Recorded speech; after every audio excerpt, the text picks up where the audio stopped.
Welcome to the podcast, People More Interesting Than Me.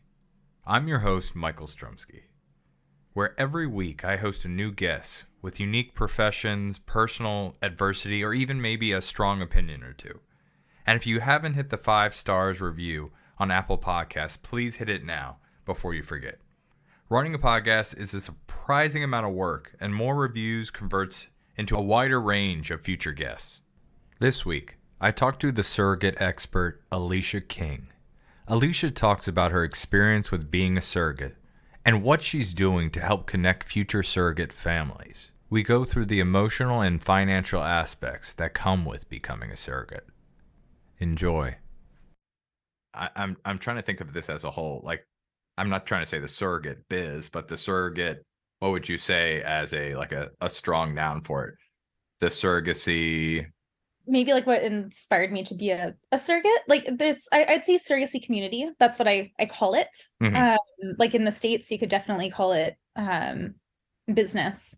Is it different? Is it different between Canada and United States? We can start that off because I don't know that. Very. A lot is similar, a lot is different. So I often see controversy on surrogacy online, and the thing I really like to start off with saying is surrogacy is not equal everywhere. Mm-hmm. So some people are outraged because they think it's poor, vulnerable women getting exploited, and in some countries that is absolutely the case, and it is awful. Mm-hmm. It's not the case everywhere. So in North America, both the States and Canada, both surrogates and intended parents have a lot of rights. Mm-hmm. We have laws to protect us. And, there is actually quite a bit in place to prevent women from doing this out of financial desperation. Mm-hmm. And so we can get into that later, but the main differences are finance and then healthcare. Okay. And so, I mean, the big thing is obviously Canada is much like you've got your stuff together. I mean, free healthcare. I even mentioned that when I was talking to Joel a couple weeks ago. So so that's a really big one. And there's some differences as well, though. So in the States, surrogates are compensated. And from what I can tell right now, the average compensation for a first-time surrogate is about $45,000 to $50,000. It went up by quite a bit in the last few years. And then there's also additional fees that they have on top of that. And you said, and that's like 55, you said, on the top end? No. The top end goes much higher. This is okay. I'm sorry. First-time surrogate. I mean, speaking from a financial point of view, that is, I know that there's a lot that goes into it, especially the medical part, the health, the diet, everything. But I mean, that's a pretty good salary. Because do you go, I guess it's not just 9 months, it's 10 months, because everyone says 9 months, but it's technically 10. And then you've got the pre-period, I would imagine, is a big thing too. Yes, and there is a lot leading up to that. So you could say it is a full year. Oh, it's more. It's a full year at the very minimum. I was going to say best case. Best case is. Yeah. Okay. And so I'll talk about the timeline when I share a bit about my journey. Because I was thinking, I was like, man, 9 months. And then I forgot because I have had 2 kids. Everyone says 9 months, but it's technically, I don't know why the 9 months has stuck around, because it's technically 10, right? Yeah. Well, technically the first 2 weeks of pregnancy is before conception, the way it's calculated. And so I don't know how that math balances out. So sorry, let's start with the first question, the big question. Yeah. What motivated you to become a surrogate? So people often ask me this, and I feel like my answer is just so generic. I really genuinely like to help people. And so I have thought about surrogacy since shortly after my son was born. And there's a few reasons. I am young, I am healthy, I have a very healthy uterus, and I'm done having kids of my own. How many kids do you have, by the way? I only have the one. Okay. And so I got pregnant when I was 16 with my son. And I had considered maybe having another, but by the time I finished schooling and was in a place, the age gap was so big, and I'm very content with my one and done. And so, yeah, I really like the idea of being able to help someone in this way. It's hard to find a surrogate. And I didn't know much about it before. I just, I knew people in my life that had struggled with fertility issues, and it kind of sparked the idea of, oh, I would really consider doing this for them if it came to that point, which it didn't. Mm-hmm. But I finally got to a point in my life where I could add that to my plate. And it was during the pretty early pandemic. Someone on social media that I know had shared a post of intended parents. They created this post and asked friends and family to share it, searching for a surrogate. And I saw this and I turned to my husband, who I'd never spoken a word to about surrogacy. And I said, this just came up. This is something I've thought about for years, and I kind of want to message them. And I believe his answer was, there's a pandemic. What else are we going to do?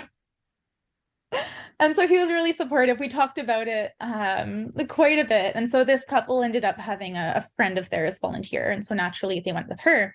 But they had kind of talked me through the process and shared some resources with me. And I felt like I was invested. The more I learned about it, the more I wanted to help, especially seeing the very disproportionate ratio of intended parents to surrogates. Mm-hmm. There's not an actual number. I've seen a lot of estimations that say about 40 or 50 intended parents for every surrogate that's available, which seems very likely. And so I decided to search, and I was on a Facebook group for surrogacy in Canada. And I found these strangers that were super nice. We hit it off, and they asked me to carry their baby. That's awesome. So I guess walk us through, what does the process start off, I guess, from day one? Let's say you've met the couple. Where does it go from there? So there's a little bit more to that. I'll just actually share what it looks like in general for everyone. So the steps would be, first step, decide if you will use an agency or if you're going to be independent, which means you don't have the agency's guidance. Step 2 would be to find a surrogate or intended parents where your views align. So the important things like what type of relationship you want, your views on termination, things like that. You find someone, great. The next step is medical and psychological clearance. And so that's one of the big things I would feel like, because that was one of the big questions I thought was just like, and we can touch on this later, but it's just like, once you've given birth, you've got all these, I know, hormones, and you can go either which way. I've seen it from my wife from a happy point of view or a sad point of view, but there's a legal agreement that says this isn't your baby, but your body could be telling you this was inside you. It's your baby. Yeah. And we can talk about that later. I just wanted to definitely will. I know that's like probably one of the biggest things, but yes, it is. Keep going. Right. And so a medical and psychological evaluation. So this is, you'd go to the clinic and you get, ultrasound. They get all up in there and check out the ovaries, uterus, make sure everything looks good. They'll do, STI screenings and just make sure that everything looks fine on that end. If you have a partner, they will also have to do some testing as well. And then all parties have to do a psychological evaluation. Okay. So mine was the most important one as the surrogate, but they also interviewed my partner to make sure that he was okay with it and understood, the involvement, and the intended parents as well. And the goal of that is, one, to make sure you're mentally sound, but also to make sure that you have a good understanding of what you are agreeing to. And so once you get the green light for that, you move on to legal contracts. Quick question on the medical. Is there anything that rules you out on a non-reproductive stage? Like, obviously the gyno checks you out, but I'm thinking like diabetes, like MS. Obviously, nobody with cancer is well, I don't know if that's me being biased, but I would imagine no one would have a surrogate who is currently has cancer. But is there any like diseases that rule people out that are non? Definitely, and I can't really say like specifically which. I don't think you can be with diabetes. Um, maybe if it's managed by diet, I really can't say. Okay, no But there's problem. I was definitely, just curious. yeah, you really have. So the physical evaluation is to make sure that like your body is healthy, and that it's not only to make sure that I won't put the baby at risk due to medical issues, but even more importantly, to make sure that I don't put myself at risk. Yeah. So the clinics do have laws and protocols to follow. Okay. And so you would be very liable if they approved a surrogate who has a history of hemorrhaging at birth or preeclampsia Oh or yeah. Oh yeah. or like big medical issues that they know would be aggravated by a pregnancy. So um it's quite thorough. Sometimes they'll look through like your old medical records. And so there's some different processes depending on your clinic. Okay. But so once that's done, and the psych said like, yeah, she's good, she knows what she's doing. The doctor says all looks good, medically we're clear. We move on to legal contracts. And so I have a 60 something page contract that outlines everything I cannot do, and all of the big what ifs. And the way What that contract, what are the good ones of the contract? Like, you know how everybody looks through the contracts and they go through the boring stuff like you don't care about, but what are the juicy parts of it? there's, Like no well, seafood clause? so a misconception is that people seem to be under the impression that the parents can dictate what I can and can't eat.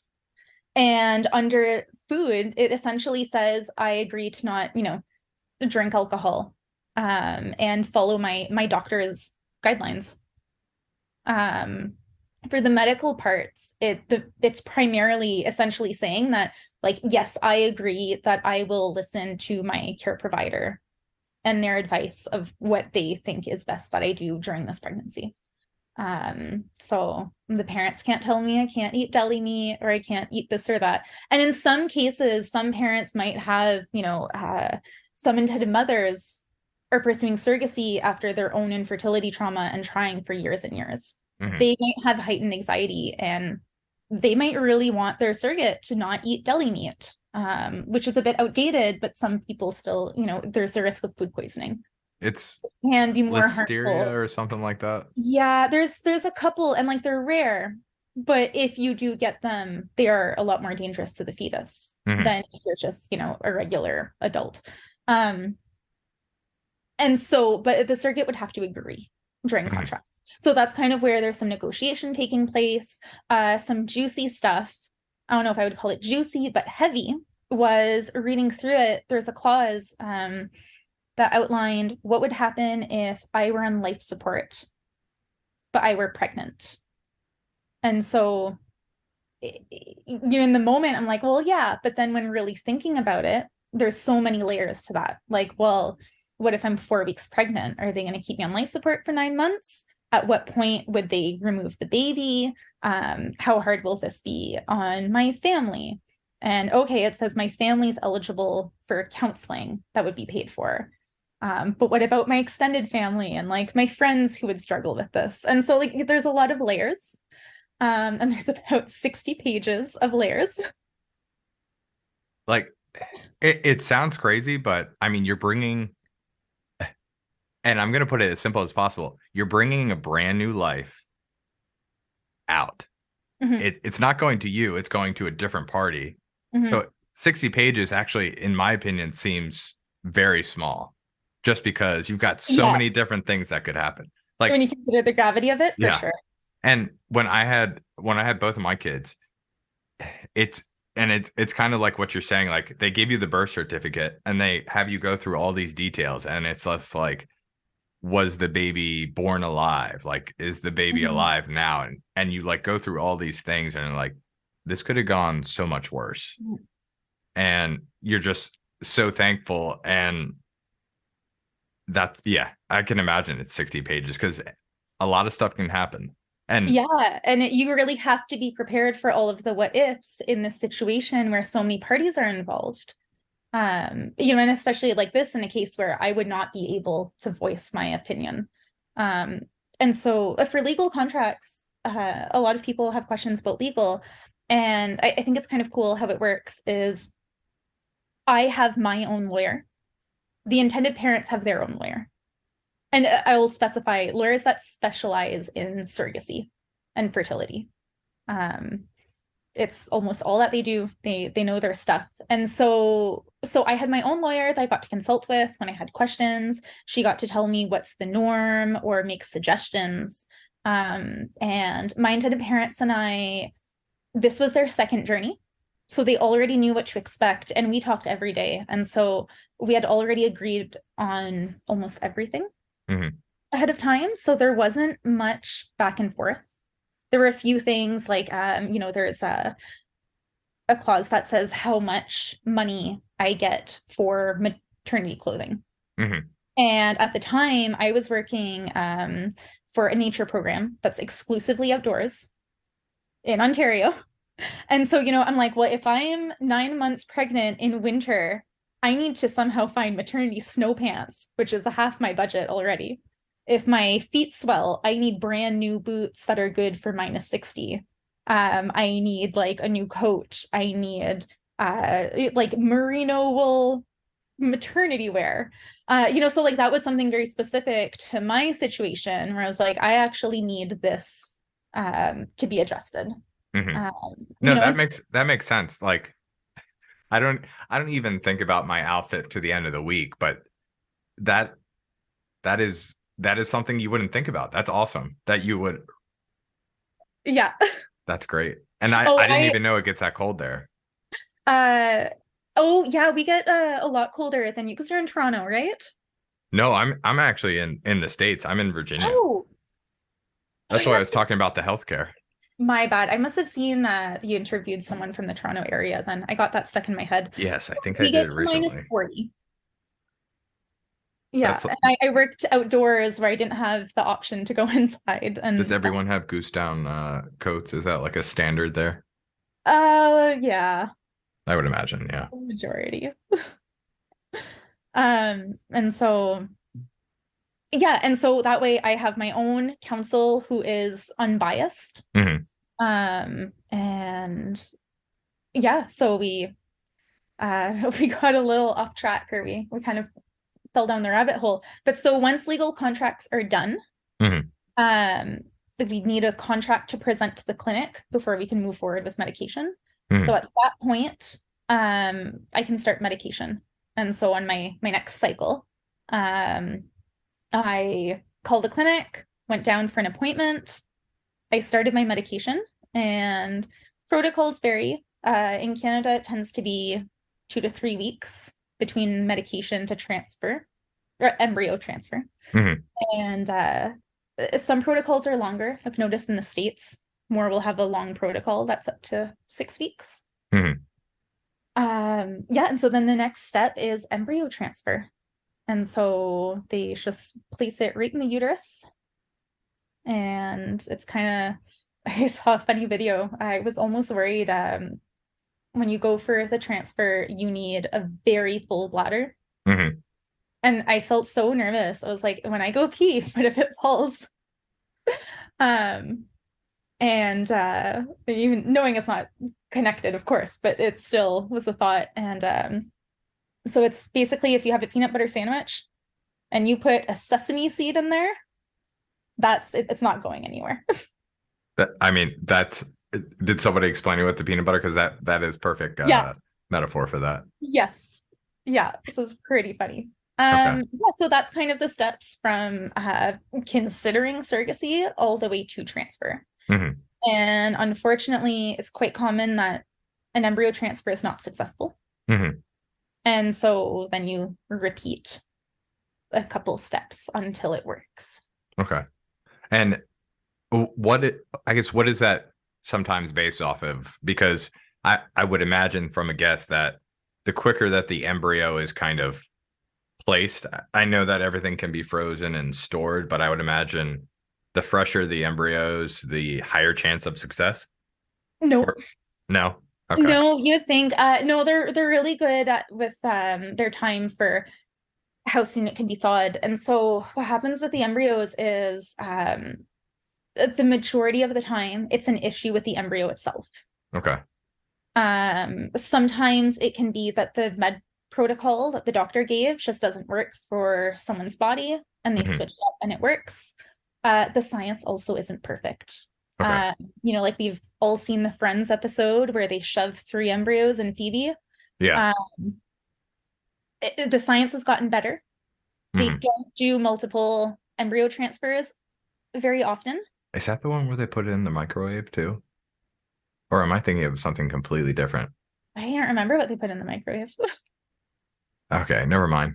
Yeah, it's funny that you bring that up though, because I think at some point they stopped allowing couples. I mean, what was that reality show? John and Kate plus eight, Yeah. where basically they allow obviously they allowed that to happen. That didn't happen naturally.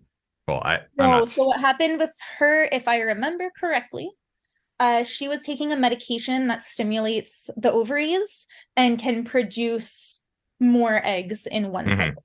Okay, Yeah. so chemically induced. Okay, Yes. And I think that's something that's monitored a lot more heavily now. In the yeah. States, it's quite common for 2 embryos to be transferred. It's becoming less common. Okay. The majority of surrogates who have carried twins will swear they'll never do it again. It's really hard on the surrogate's body. And Hmm. also very often the twins end up being born prematurely. They have health complications. They're in the NICU for several weeks.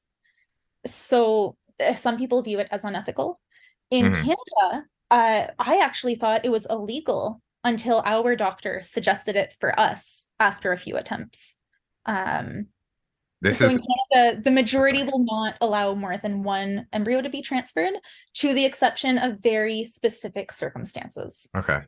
I have a stupid question. So, say you were to do that, you're not going to get paid double, correct? Well, actually, so in the States, so there's base compensation, Hmm. right, which we talked about, what's like the 45 to 50 is your Yeah. average. There's also fees. Hmm. And so a surrogate in the States would have a med start fee. So every time she starts medication, $500 is a very common one. Okay. She gets a fee. Embryo transfer fee, $1,000 is common. So every time she does a transfer, she gets that. Hmm. Invasive procedure, 500.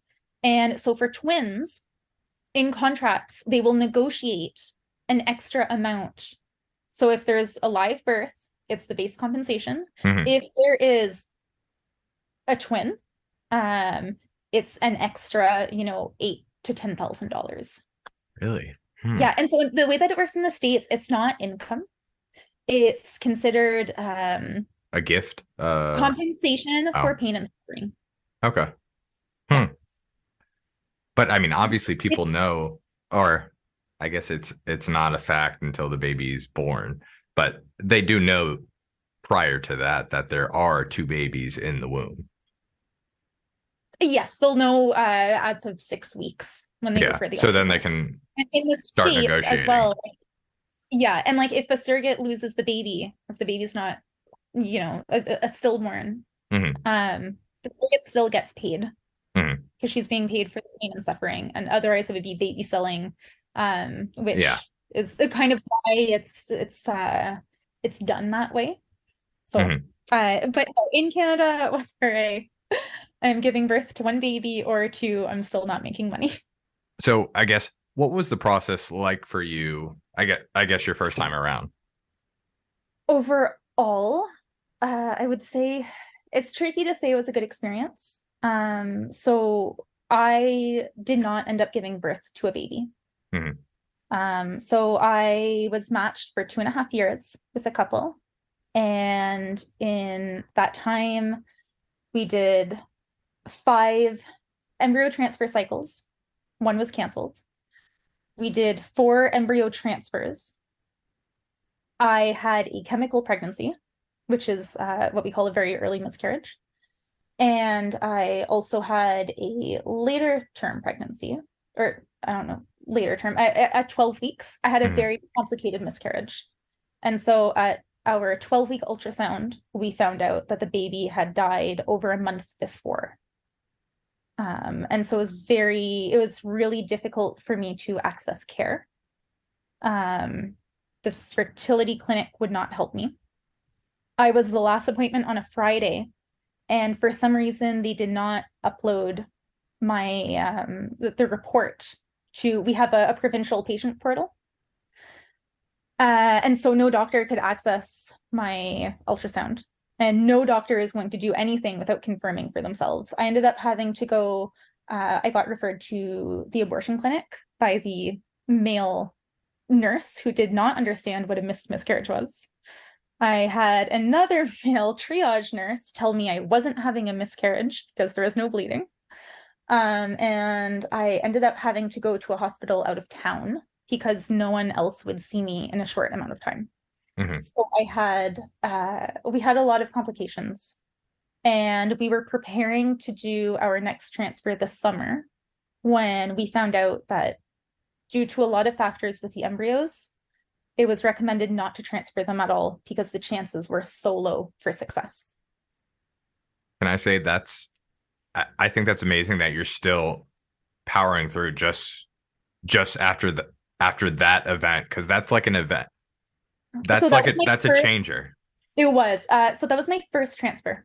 And I was Okay. fully prepared for it, to fail because I knew it took a lot of tries, and it worked on the first try. And my intended parents, their previous surrogate, um, they already had a child from surrogacy, but she had two miscarriages before a live birth.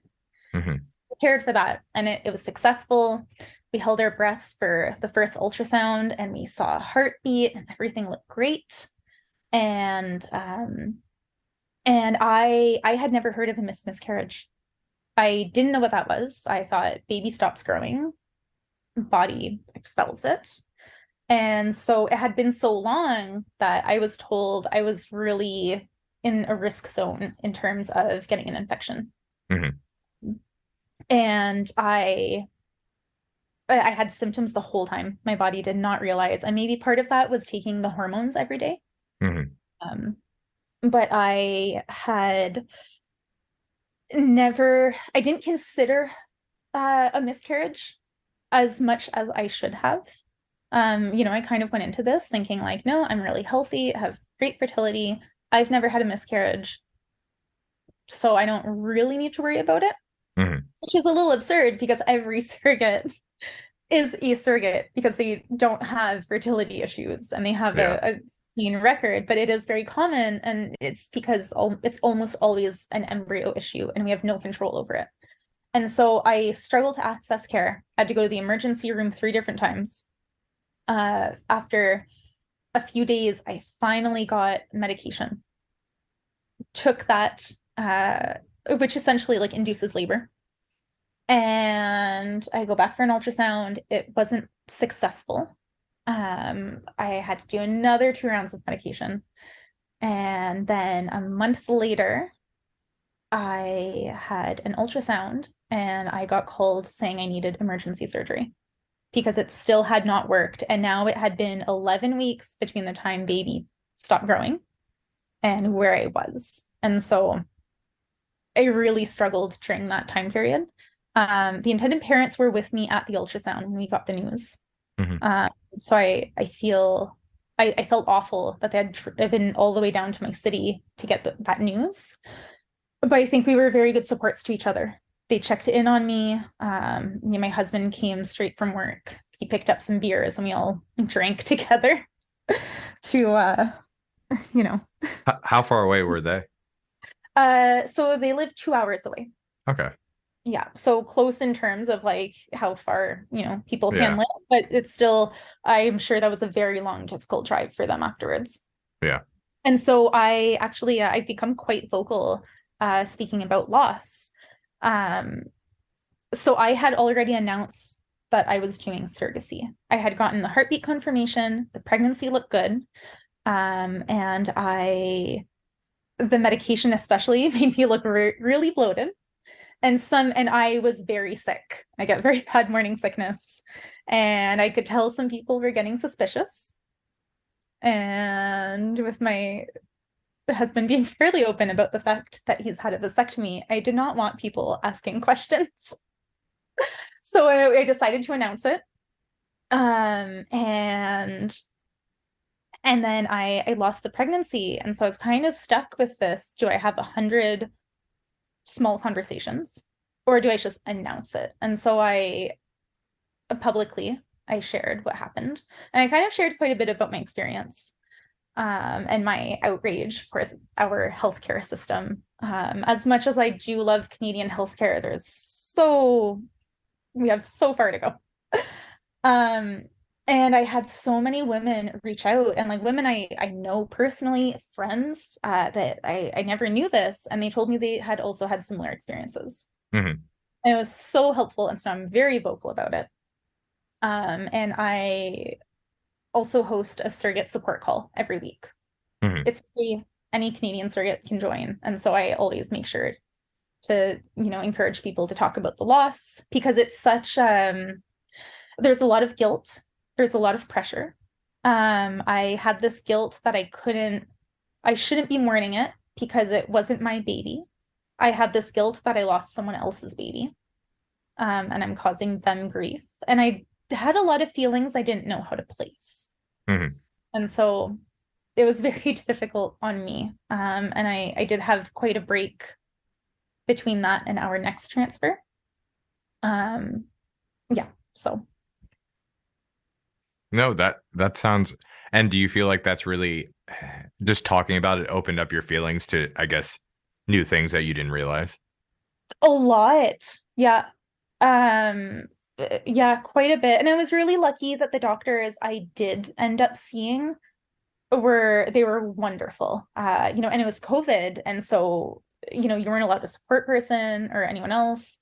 And I was really struggling with this pretty intense miscarriage. And I had a fear of anesthesia. So I had Mm-hmm. this fear of surgery that was stressing me. Mm-hmm. And it just completely cut off my hormones that I was Mm-hmm. taking all at once. So I had that crash. And I had been to several emergency rooms and essentially told they wouldn't help me. So I would say hysterical is a good word. By the time I entered the hospital where I finally got help, it was a small hospital, and I sat down and I was like I was sobbing. Like, like it's just when you're almost like hiccuping. Yeah. I just sat down and I sobbed waiting for them to call me. And they could see I was really upset and they called me right away. I got my own private room and a doctor came in and asked for my husband's phone number so they could tell him he's allowed to come inside, which was very helpful. So I felt better just knowing that, okay, these people understand that, even though Yeah. my body doesn't recognize it's a miscarriage, it's a very emotional thing. But in general, I got to learn a lot about struggles that others have had with accessing care and a lot of issues around how reproductive health is treated. Mm-hmm. I had quite a few female nurses who were really nice and had been through similar things. Mm-hmm. And no offense to you, because I know not all men are the same, but every man that I spoke to or was trying to get help from essentially told me it's not an issue, not to worry about it. Go away. Yeah. Now, There's a lot of misogyny in the healthcare system and stuff that we know, most of us, and I knew, but I never experienced it at that level and at a mm-hmm. time so vulnerable. I had been told that I was at a high risk of getting septic shock, which I don't think I was, but it was a real risk. And Mm-hmm. so, I now offer, on my Facebook or Instagram, I regularly share reminders just saying, like, if you have a miscarriage, if you're experiencing a loss, you can reach out to me. I can talk you through, like, where to find resources. I can just listen. And I have had quite a few people reach out to me when I do that. So, Mm-hmm. No, that's great. So what made that couple the couple you wanted to start with? I'll keep it short. I really felt a connection to them. Okay. Going into surrogacy, I thought I wanted a couple that lived in my city that didn't have a kid yet. And I met them, and it was very easy to talk to them. They were very honest and transparent and genuine, and they were nice. I trusted them. That's great. And And how many meetings did you guys have before? Like, was it two or three or anything like one. that? One. Okay. We had essentially already decided we were moving forward with it. Okay. But it was COVID and we lived in different cities, so we would Yeah. text. Okay. I totally get that. I mean, Yeah, you're 2 hours away. It's during COVID, so yeah. So even they one drove even one down. seems like a lot. Yeah, so they drove down, and we met once, and then immediately, we gave a big hug and just No, that's we great. matched. That's awesome. That's Yeah, like one of those warm feelings. You can't see it, but you can just imagine, like, I don't know. yeah, It's like one of those stories where there's no bad guy, there's no bad, you know what I mean? Like it's just a feel good story. So can you elaborate, I guess, on some of the emotional aspects of being a surrogate? yeah. So there's a lot of emotions that go into it. Some that I don't think we necessarily think of until we're there, like the pressure that we feel Hmm. of knowing that these parents are investing so much money and time and their limited embryos into us. There's kind of this pressure of making sure it works, and we do everything we can to help. And then the ones that I think people outside of the community really think are the big ones just really don't factor in that much. So the most common question that I get is, how can you give away a baby after you've carried it? Like, won't you miss it? You're going to bond. And I did think about it a little bit before, and I spoke to a lot of surrogates, and they're like, no, it's not a thing. Don't like uh so surrogacy nowadays, almost all the time, is the surrogate does not have a biological relation to the baby. We don't share DNA. It's not my egg. It is not related to me. There are some traditional surrogates who do use their own eggs. It is very rare to find now. What's yeah, I was reading A that. What's traditional surrogate is what Mhm. you call it when the surrogate uses her own eggs. Okay. And that's not usually a thing anymore, correct? There definitely are some. There's such a small percentage But in it's the like yeah, I yeah. think that's what I saw, but like you said, in different countries, it's a little bit different story on Correct. that So North fact. Yeah. America, I'll say. Yeah. And so I'm what we call a gestational carrier. Okay. Yeah, Uh, that's what I saw, the technical term yes, for it. exactly. I prefer the term surrogate, so it's what I go by. But so I have no relation to the baby. I know that before getting pregnant. I know that during the pregnancy. So as I mentioned, I got pregnant at 16 with my son. And so I naturally had some people kind of try and push the idea of adoption. Hmm. I was so young. And so I never really considered adoption with my own pregnancy. I knew I was going to keep it. Um, but I did, of course, think about it because people mentioned it and it was on my mind. And there was no way I would be able to do it. Hmm. But this is not my baby with surrogacy. And so the best way that I can describe it is I have a job where I work with children, and I end up getting pretty close to a few of them. Some of the kids I've worked with for years. I know their families outside of work. And I've gone to some pretty far lengths to help the kids. Like some, I would say I've been quite a mentor. And Hmm. so I've helped them at work, I've helped them outside of work.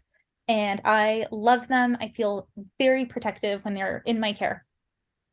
But at the end of the day, they have parents who love them and a loving home, and there is no part of me that wants to keep them. Yeah. And so that's kind of how I felt about the baby, and I was pregnant. I know I didn't give birth, but I was pregnant with someone else's baby, and I felt very protective of the pregnancy.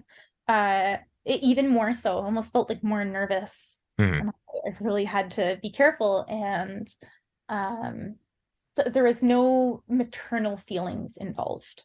Hmm. No, So that's people struggle to understand that, and it's fair. I can understand that people can't wrap their minds around it.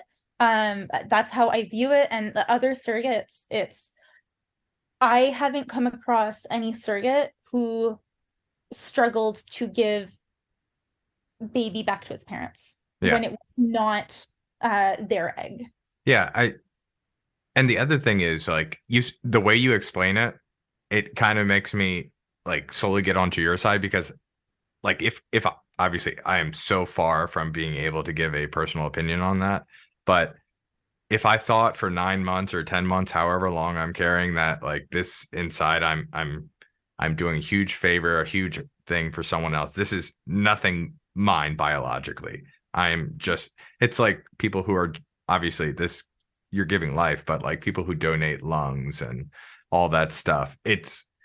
I think it's similar, obviously on a much smaller scale, but it's not like you have a huge attachment to like that kidney or that lung because I mean it is your lung, but it's not like another human being. It's not your Exactly. egg. It's not your genetics. It's not.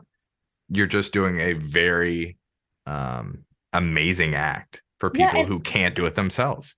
and I know that going in, and in my case, I really knew the parents, right?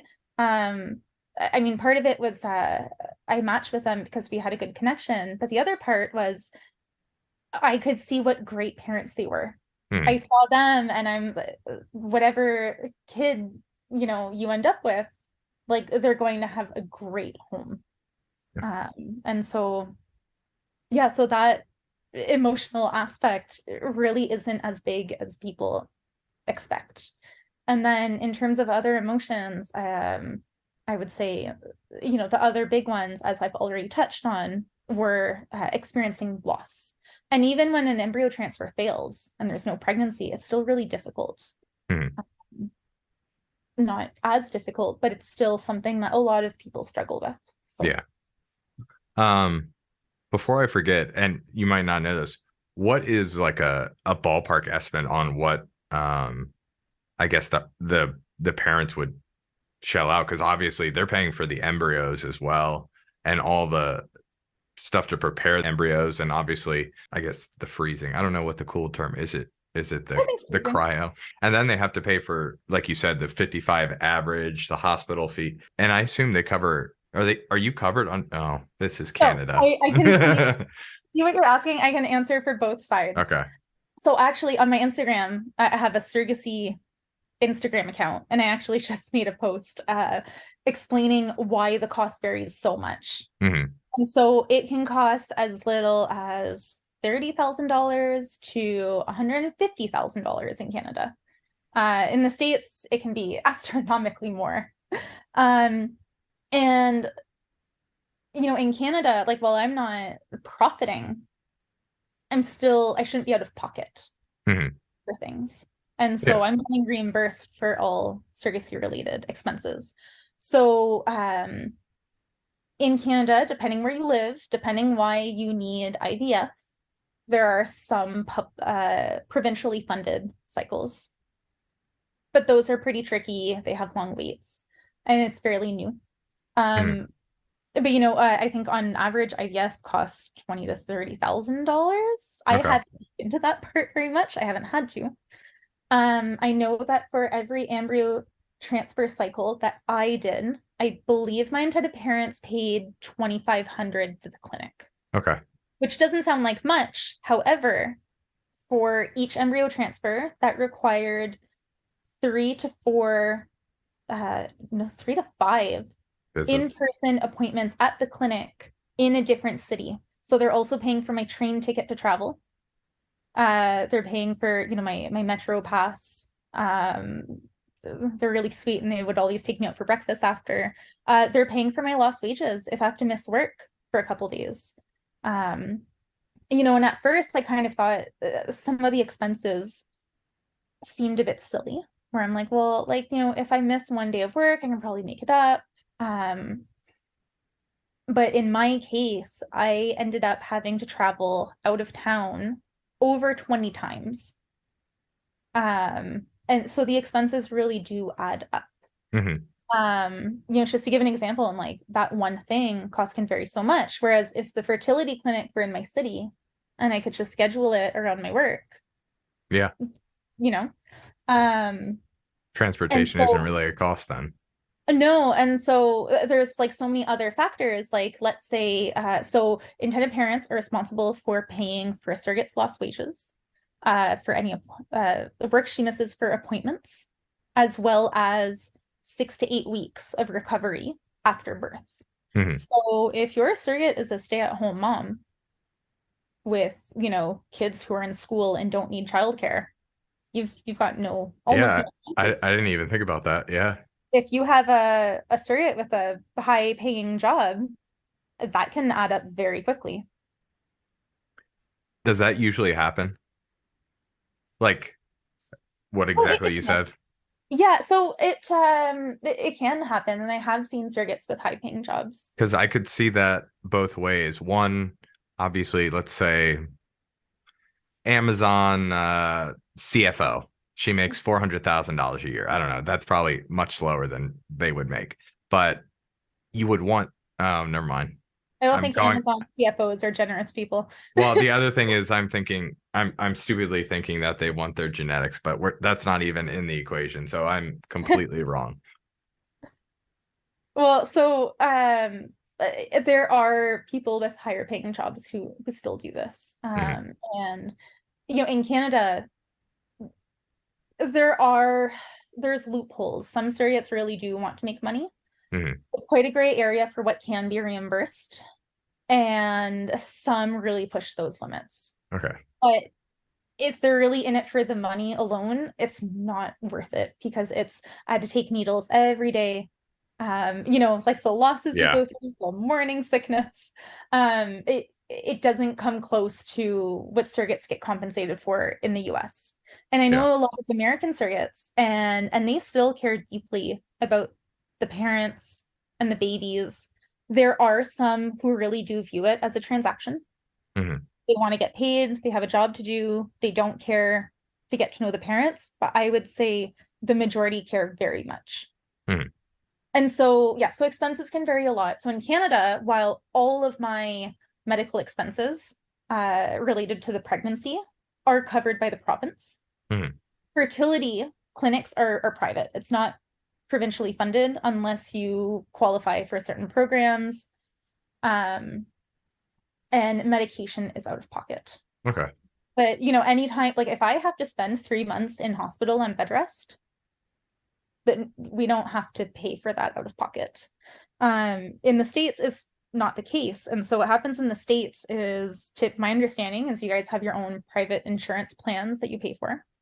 The majority of those specifically have a clause that say this excludes surrogacy pregnancy. So anything surrogacy related, they're saying nope.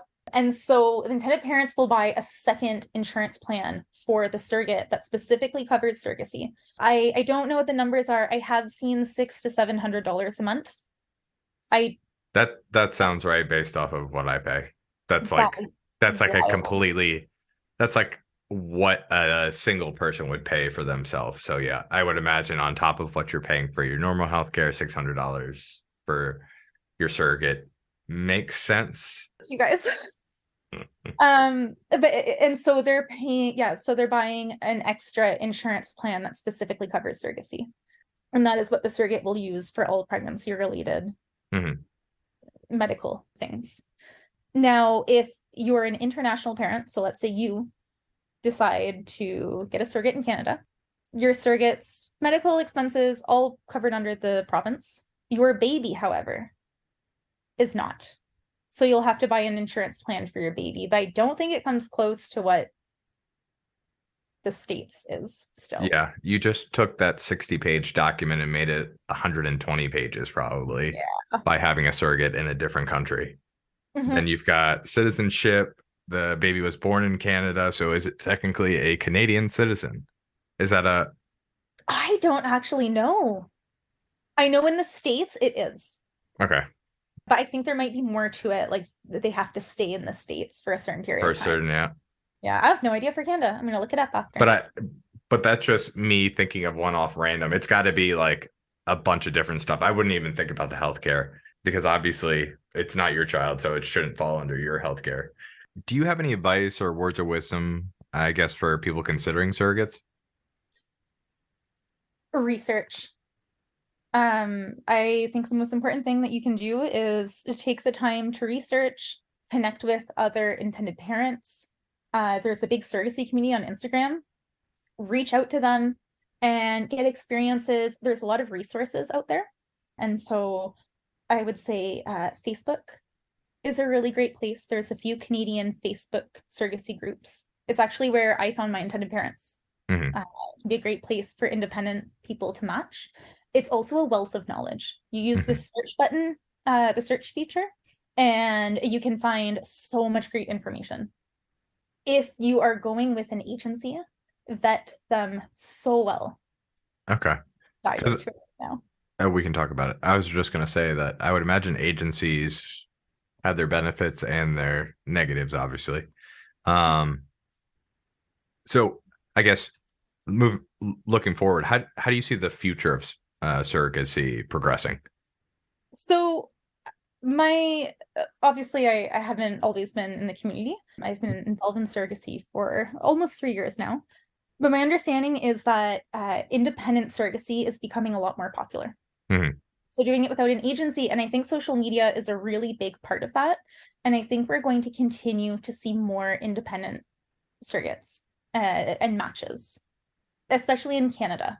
I think in the States, it gets a little bit more complicated, and an agency might be able to help with guidance on things like, insurance, medical, and financial. It's a bit more simple in Canada. And I think that because of social media, it's easier for intended parents and surrogates to find resources, to find information, and to find each other. Mm-hmm. Majority of intended parents use an agency to find a surrogate. And there are some good agencies that are genuine and have, everyone's best interest at heart. But there are a lot of agencies that are practicing very unethical. More monetarily driven. Yes. And so some are a little bit more transparent about some things than others. I spoke to intended fathers who told me they had interviewed an agency who said that they had about 63 intended parents for every surrogate available. Yikes. And so your odds of matching are not very good. And I'm surprised that they were upfront and honest about that number. And I think that's great. Mm-hmm. So the big issue in Canada is that agencies are unregulated. And there are a lot of agencies popping up. And so these are people who some might have experience and know how to run a business. But if I wanted to open an agency and I don't know how to run a business, I could make myself a logo on Canva and slap it on Facebook and say, give me $15,000 because I know a surrogate. And so Yikes. we're starting to see some issues with agencies. And what I really hope for the future is that they will become regulated. Because right now, they're not accountable. There's no one checking in. There's no higher up supervising them. So they really can get away with a lot. And again, some agencies I'm sure are great. And, of course, it makes sense that I'm hearing more about the ones where there are big issues, but there are some big issues Mm-hmm. with agencies, particularly right now. And is there not you would have obviously mentioned it. There's no governmental, but there's no large, I wouldn't say a private agency, but more like a regulation, I guess it's not governmental, so there's no. No, that's the issue. And it's that And I is don't that know what it? we Do you need know to if they do have that for get United that. States? Do they? I don't know. I wouldn't think so. I I would just imagine that you could. I don't know. You're right. People my age or in your age would a Mhm. mat would be able to, I would hope they would be able to figure out how big a company is. And because obviously people go on Facebook who are Mhm. much older and they can easily be duped by news and stuff like that. But if you do a little bit of Google searching, you actually look where the address is and it's not a PO box or like a industrial park or a When here's a counter, sure, you can have a big agency with a lot of staff. I'll bet they have a very big wait list. yeah, And there's still a that's a shortage good of counter. surrogates. I mean, So they're it's just as bad, I guess. so to anyone considering an agency, surrogate or intended parent, I would really make sure to speak with surrogates and intended parents who both have, some have been on the wait list for 2 years. Talk to them, find out what's been done, and some have completed journeys. Talk to them. How did they help from start to finish? Some agencies have predatory tactics and they really want to make people think that you need them to do a surrogacy journey. And I do think that there can be a benefit. Let's say you're international intended parents and there's a language barrier. You're on different schedules. Maybe there's extra complications in terms of sending money for reimbursements or shipping your embryos over to Canada. I could see the benefit Mhm. to a proper agency Yeah, helping with that. However, if you're local, if you speak the same language, if you have good communication skills and you can be organized, you can totally do indie. yeah, Um, and so, and I think people have this mentality that it's harder to match independently. But if you're with an agency, you're the only surrogates available to match with you are the ones with that agency. Whereas, if you match independently, even if you find a surrogate you really like and she's with an agency, you can go join them later on. But we did our journey independently, and there really wasn't any area where I felt like I was lacking support. And especially now, like I run a weekly support group for surrogates. And the majority of them are independent surrogates. And they just wanted a place where they could chat and connect with others. And it's great. People share their wins, their fails, and everyone kind of gets what's going on with everyone. So it's been really nice. We've been doing that for a few months now. great. I bet it's Yeah. a good way to get answers too. I mean, besides sharing emotions and talking through stuff. I mean, oh, you need a contact for this, like you could use this person. Like I feel like that's the best way is to form groups on similar interests, just so you're not searching around in the dark. Sometimes you have Yeah. 30 other people saying, hey, I've gone through this myself, I know what you're talking about, you're not alone. Yeah, especially when we're struggling with something with surrogacy, a lot of people on the outside, some of the comments are like, well, you've signed up for this. Like, we knew what you're getting into. Well, Yeah, you can just stop. And like they don't quite get it. They're like, yeah, well, if this is hard, just don't do it. I don't think a lot of people would ever be able to get it, you know what I mean? Like Yeah, that's the and hard that's part. totally fair. But you need to find people who do get it because it really Yeah. is, yeah, touching on all aspects of your life.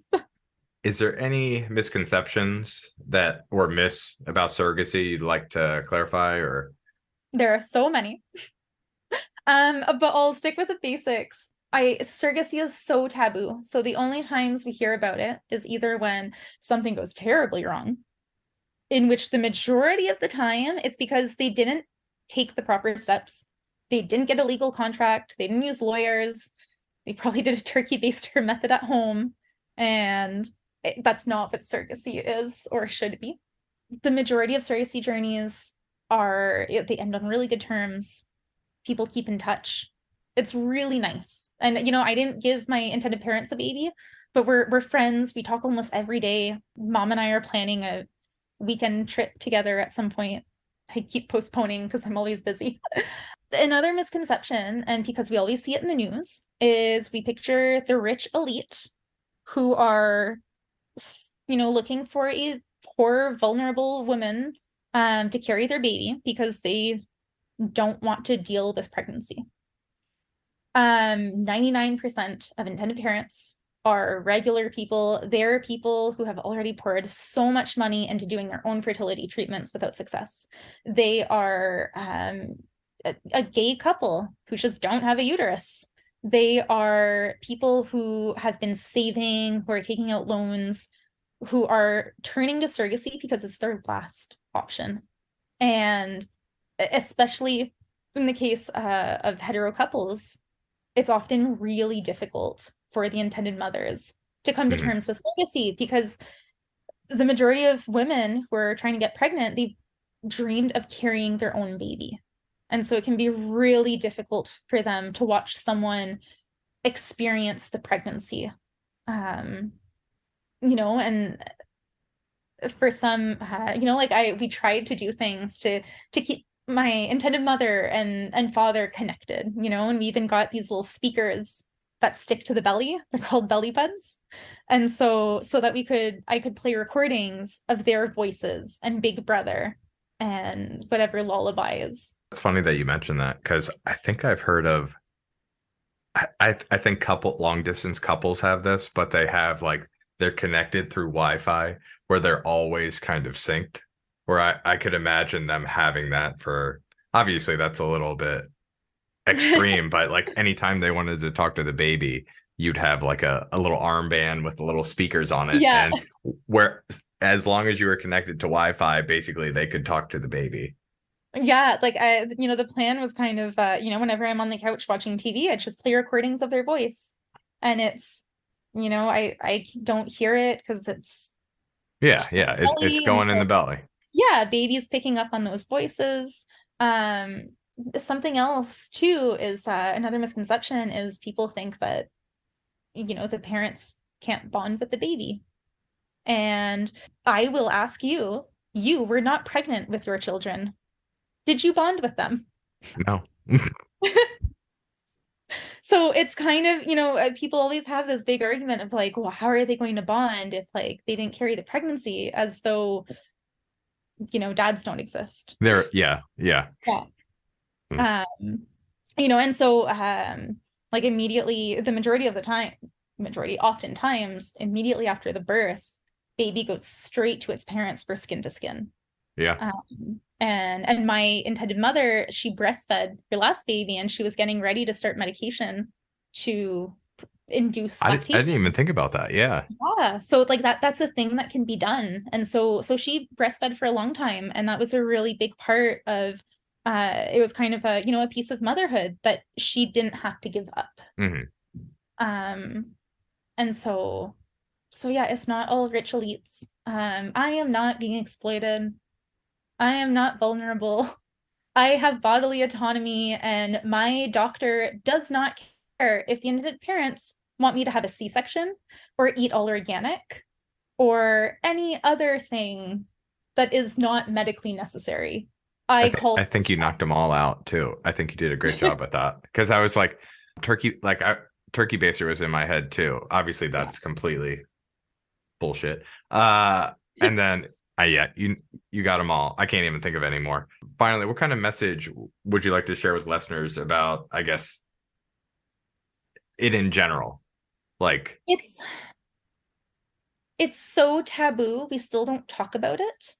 And I can tell by the questions people ask that almost the only time that surrogacy comes up is when people see it on TV, movies, or the Kardashians. yeah, And none of that is realistic. And just for a funny, if anyone has watched Superstore, I don't know if you've seen it. I have. I don't remember. I'm trying to remember. I remember Glenn Yeah, and Jerusha.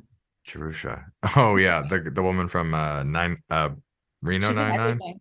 Yeah, yeah, yeah. Yeah.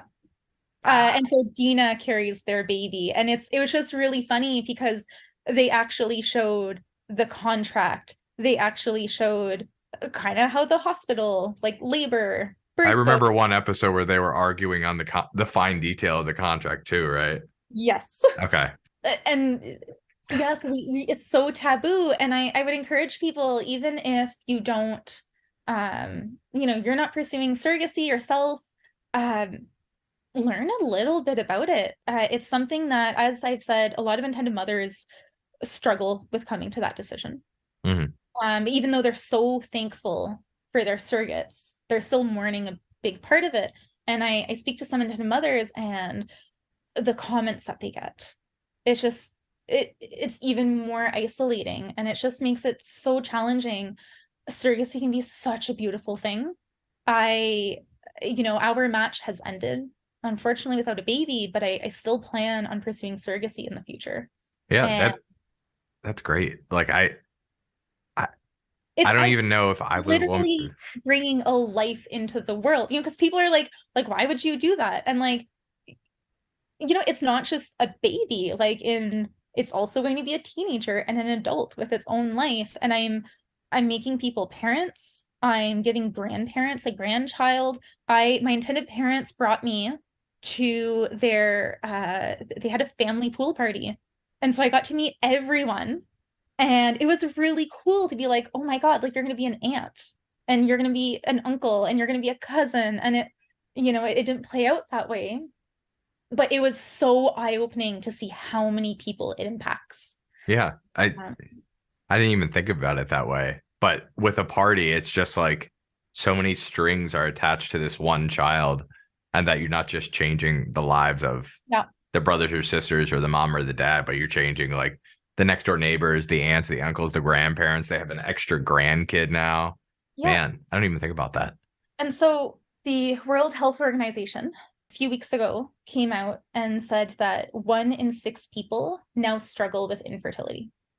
A few years ago, it was 1 in 8. And, a decade before that, it was even less. And so we're seeing a lot more infertility, Don't tell me that. Now impacting I'm more now I'm people. thinking Handmaiden's Tale. I wouldn't go that far, but just to say that I think more people are going to need to turn to surrogacy. Hmm. Like we're going to see a rise in the demand. And so if you've considered being a surrogate, like look into it. Hmm. But so, and this is part of why I think people should talk about it, because if you haven't met someone who's experienced surrogacy yet, odds are you will. It's the Hmm. community, or industry, as some would say, has boomed. There is so many more intended parents. Thankfully, there are more surrogates, but it's growing Hmm. at a very quick pace. Uh, I don't know if you watch Grey. Do you watch Grey's Anatomy at all? When I was pregnant with my son, 7 months binge watching Grey's Anatomy and sobbing. Yeah, when I was pregnant, I spent months binge watching and just sobbing with It's all of my okay, kids. especially when Denny's Elfad, whatever they say, they always repeat. What I was gonna say is there's one episode and they do, and it's a more me and my wife watch it all the time. Uh, Baby in a Bag. Have you seen that where they're trying now to grow babies like not chemically, but I guess it is chemically. Like they do the embryo outside and just kind of support it with vitamins and stuff like that. Have you seen I've that? not seen that. That was No. in Grey's.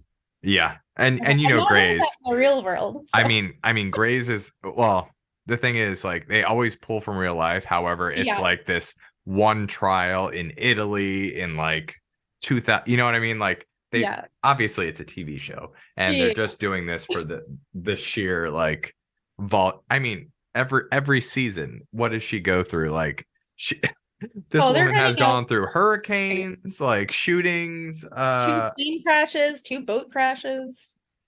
What was it? I think it one of the big episodes. She got a what is it? A shell cartridge that she was carrying down a hallway. You Oh know the no, one she with stuck the her. Friday Night Lights.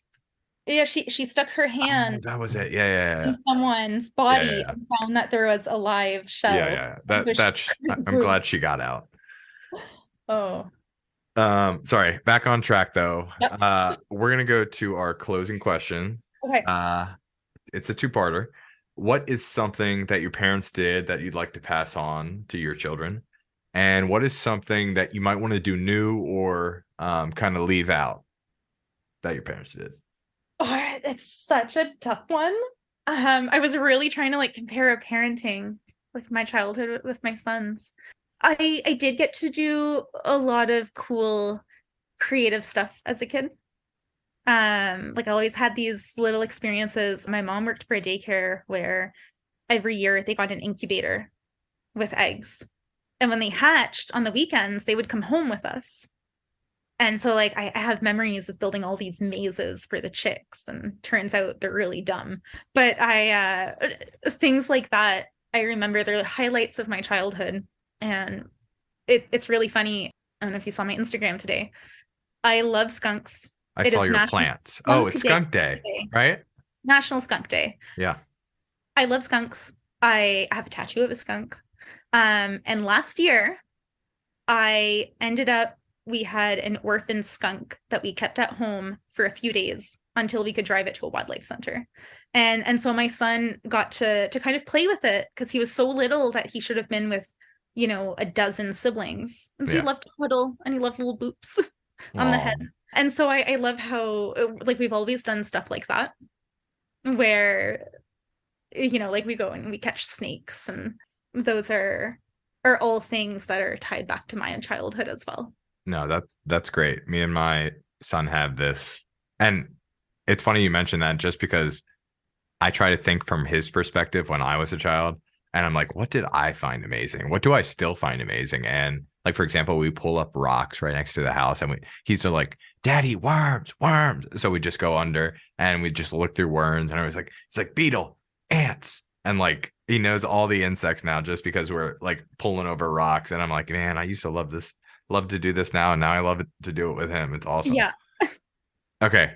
Now the flip side.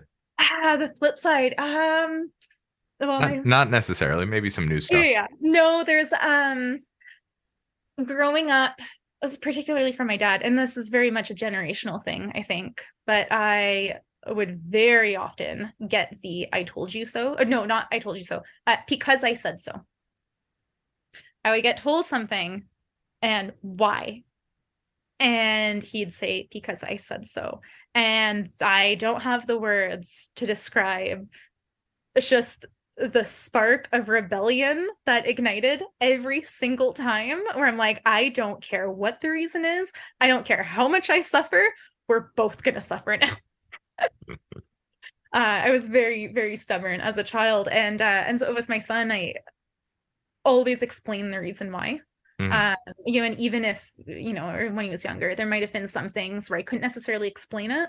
And so, instead I would say like, well, it's really complicated, but there's some things that actually make me worry that this isn't safe. And like, so he's like, Yeah. okay, there's a reason, like, okay, danger, cool, got Yeah, it. you at least state what your emotion is rather than like a carte blanche statement like, do you see this paper? This is your birth certificate. Who's to say? Parents, me. You listen to me. That's yeah. That is definitely a generational thing because Very much. nowadays, like mental health is actually something that people worry about, and Yeah.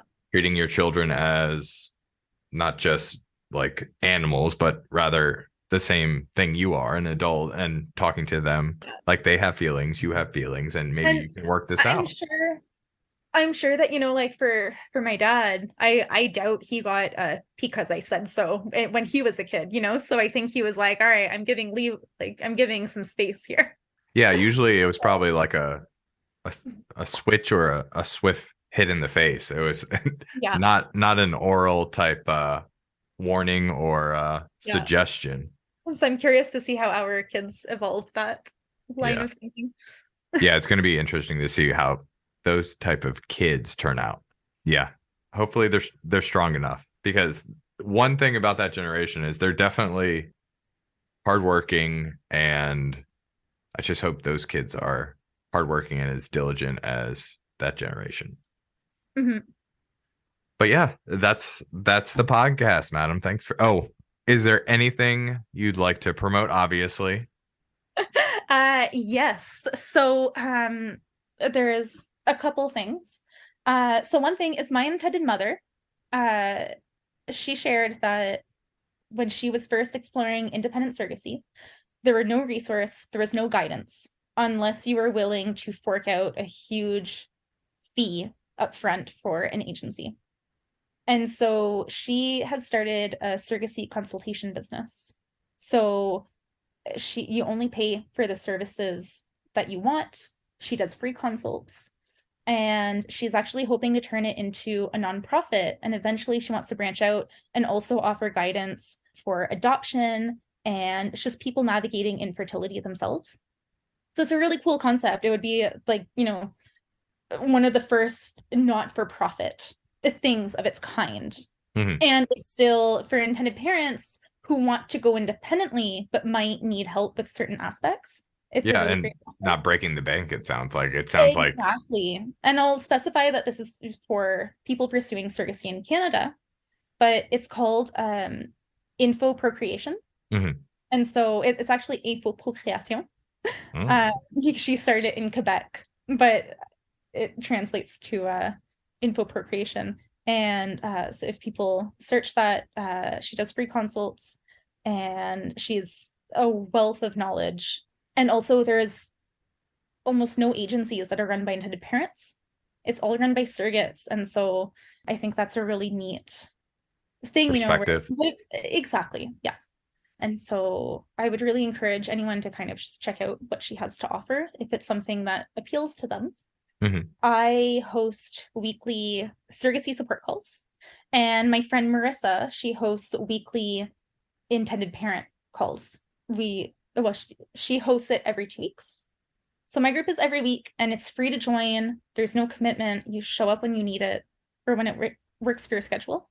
And so I have a registration link in my Instagram account for both groups. Mm-hmm. And so my Instagram account is called Not the Baby Mama with 2 A's. So no spaces, all one word. And I also just share general information on surrogacy and kind of answers to the general questions that people have and a lot more in depth of kind of what we chatted about.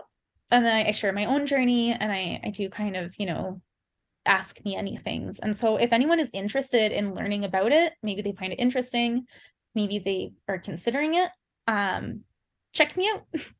Yeah. I share a lot of other resources as well for, where you can get connected with people and this and that. So And I'll tag that on the video or the audio when I put it up. that sounds great. Yeah. Well, thanks again for taking your time out. Yeah, this was really fun. Appreciate it. Sorry. And now I know so much more. Yeah. I did learn a lot. I'm actually impressed with. I mean, obviously I'm clueless, but a lot of stuff that I didn't know, if that makes sense. Yes. Okay. Well, thanks a lot. And yeah, no problem. Yeah. Good night. Have a good one. If you like this week's episode of People More Interesting Than Me, please follow me on Apple Podcasts so you won't miss out on more episodes like these.